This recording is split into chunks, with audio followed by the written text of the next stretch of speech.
What kind of vert are you? Perhaps you're a real introvert and you prefer to be in your own company, away from everybody else. Alright, you're an extrovert and you love to be the centre of attention all the time.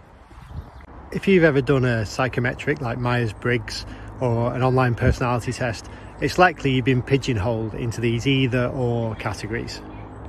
When it comes to extroversion versus introversion, most of us don't really identify fully with either. We're more likely ambiverts. That's the term for someone who's a combination of the two, who maybe has elements of introversion in their personality, but equally can tap into extroverted traits, and vice versa.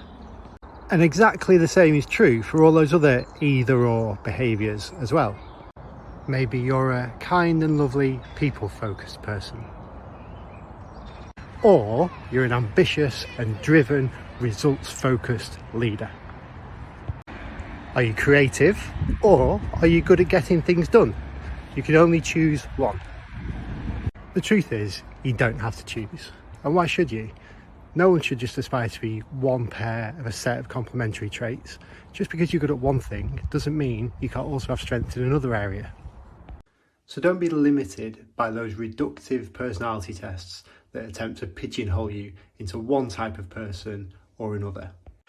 There are great psychometric tools out there that can help you understand the nuance of your personality and, really importantly, give you ways to build on the skills that you have so you can adapt to different situations and progress in your career. If you're interested in hearing more, then as ever, just give us a shout. But in the meantime, stay away from those pigeonholing either or personality tools that restrict your potential and diminish how you see yourself.